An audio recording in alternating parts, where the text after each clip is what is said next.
პირველი საკონსერვაციო სარესტავრაციო კვლევითი ლაბორატორია საქართველოში კერამიკის ლითონის, ქვისა და ხის არქეოლოგიურ ნიმუშებს რესტავრაციას ბათუმის არქეოლოგიურ მუზეუმში ჩაუტარებენ. Როგორ აფასებენ სპეციალისტები კულტურული მემკვიდრეობის ძეგლების დაცვის ახალ მექანიზმს, ნახეთ დროს რეპორტაჟში. ლაბორატორია, რომელიც კულტურული მემკვიდრეობის ნიმუშების აღდგენა რესტავრაციას მოემსახურება ბათუმის არქეოლოგიურ მუზეუმში დღეს ოფიციალურად გაიხსნა.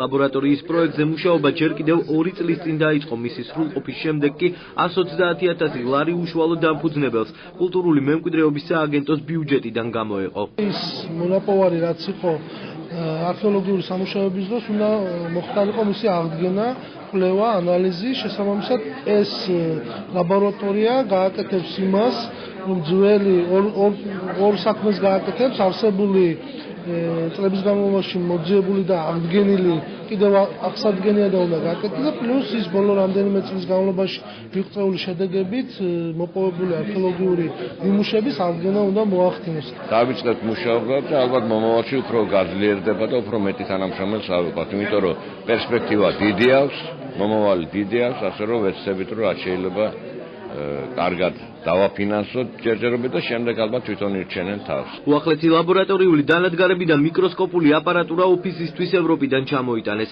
მხატვარ რესტავრატორი აკაკი ძნელაძის განცხადებით ლაბორატორია თავისი დატვირთვით უნიშნელოვანესია არა მხოლოდ საქართველოში, არამედ მთელს რეგიონში.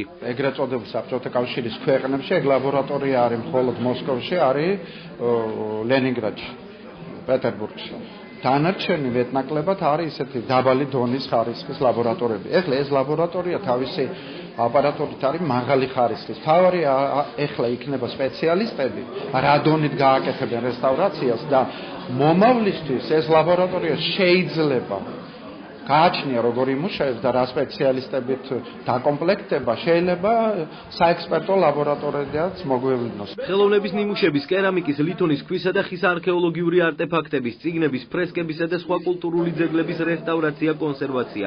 ეს ლაბორატორიის ძირითადი ფუნქციები იქნება. ლაბორატორიაში პირველ ეგზემპლარებზე სარესტავრაციო სამუშაოები უკვე დაწყებულია. აქ მოსული ნივთი პირველ რიგში არის დოკუმენტირებული, გადაღებული ფოტოგრაფია აკეთება, მისი კვლევა აკეთება, რაც ლაბორატორია გვაძლევს იმის საშუალებას.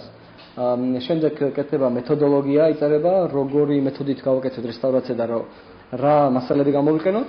შემდეგ უკვე პრაქტიკული სამუშაოები ვიწყებთ მის კონსერვაციას.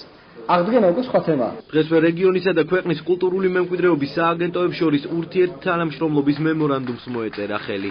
სრულიად გაიზარდა სააგენტოს უფლებამოსილებები, ამიტომ ამ კონტექსტში აჭარის კულტურული მემკვიდრეობის სააგენტოსთან ურთიერთობა მნიშვნელოვნად გაზრდის ჩვენ სამუშაო ეფექტიანობას. კვლევით ლაბორატორიას კომერციული დატვირთვაც ექნება. ქვეყნის მასშტაბით მდებარე სხვადასხვა მუზეუმს ლაბორატორიის სარგებლობის საშუალება გარკვეული ფინანსური ანაზღაურების შემთხვევაში შეეძლებათ.